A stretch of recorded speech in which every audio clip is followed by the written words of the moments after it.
Hi, welcome to Film Bacon. I'm Greg. I'm Josh. The only movie coming out this week is The Dark Knight Rises, and we were lucky enough to get to see an advanced screening of that. Of course, you know this is Christopher Nolan's third in his Batman trilogy. Batman Begins and Dark Knight. Dark Knight. This one, it's 8 years after The Dark Knight. Obviously, if you see this movie, you probably saw the original too. You're going to need to see You're the going to original. need to. But anyway, it's 8 years after The Dark Knight. They're still talking about Harvey Dent and how he, Batman took the fall, but no one knows that Harvey Dent went wacko. But Batman took the fall, so a Dent law can go in effect, which meant that any mob bosses, if they get caught for something, go to jail, they're basically stuck. They can't get out by some no parole, plea bargaining deals. Yeah. So that's going on. Batman, or Bruce Wayne, he's been in hiding. He's Crippled. He's crippled. He's crippled. He's A recluse. He's like in the empty wing of the mansion, and a lot of it. That's when we first meet Catwoman. Or they never really refer to her. They in this didn't either. movie. And I was kind of surprised too, especially at the end, how things worked out in the end. That they deemed her as Catwoman. We'll get to that in a minute. Yeah. Though. But this is kind of a long build-up, but it is a long, It's a long, dense 2 hours and 45 minutes, I think. Yeah. It's a long movie.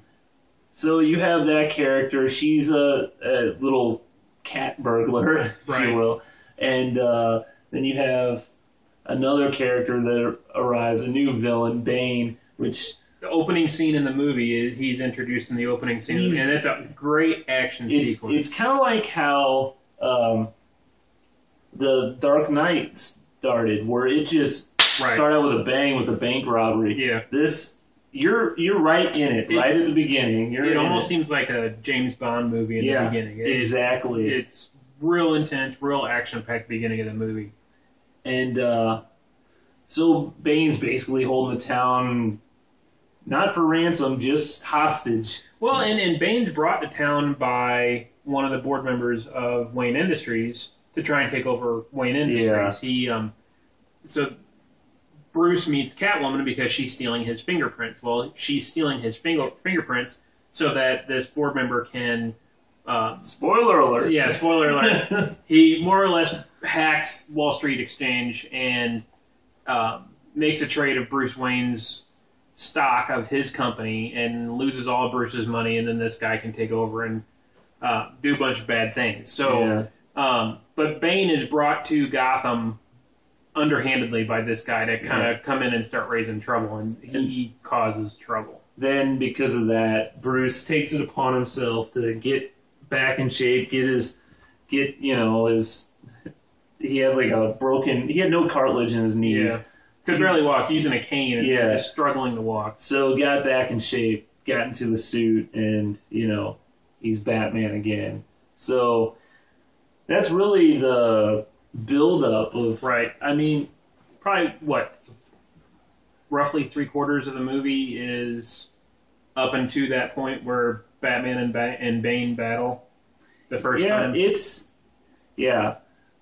We'll probably do more in this. We'll do a spoiler section, but it's just...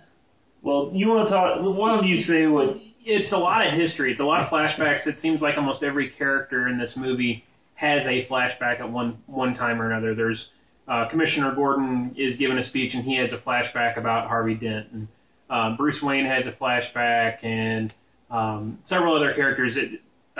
Alfred has a couple flashbacks when he's talking to Bruce.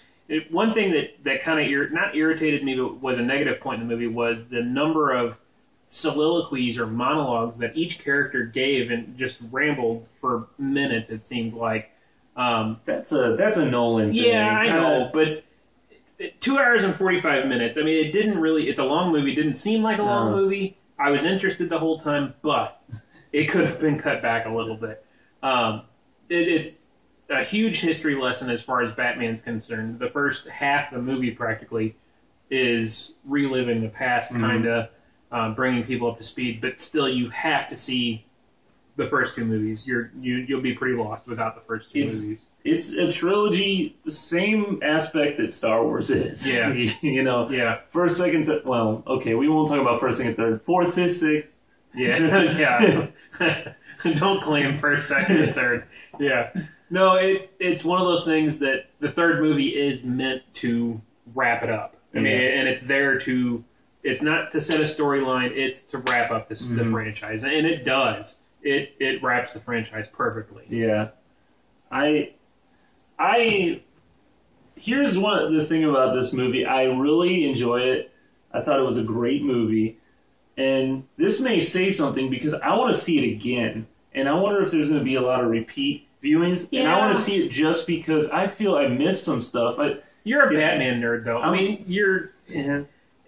I wouldn't see it again in the theaters. I'll definitely watch it again when it comes out on rental.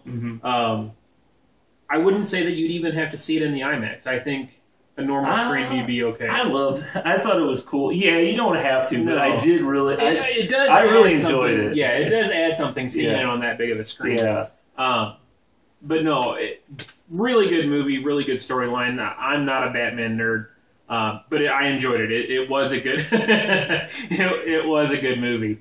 I think overall you're saying 4.5 out of 5. I'm giving 4.5. I was going to say 4 out of 5, but I'll go with you on 4.5. Yeah, that's. Now, it isn't your norm. This is a Christopher Nolan comic book movie. Yeah. It's not, a Joss Whedon.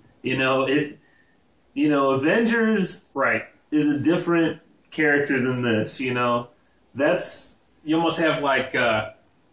Not a cartoony character, but a happy-go-lucky superhero who saves the day. Then again, and then you have Batman. This is a very, very, very, very dark movie. Very dark movie. I mean, it's a letdown. Like, probably 85% of this movie is like letdown, kicking you in the Yeah, it's like they filmed it in the middle of winter by candlelight. It is an extremely dark movie. Yeah.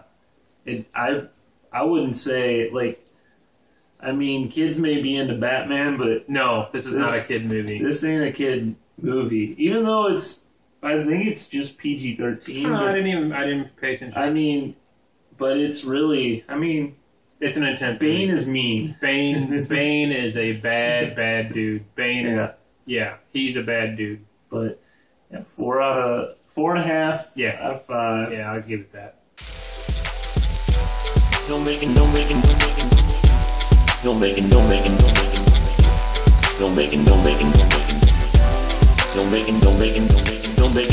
Filmmaking.com.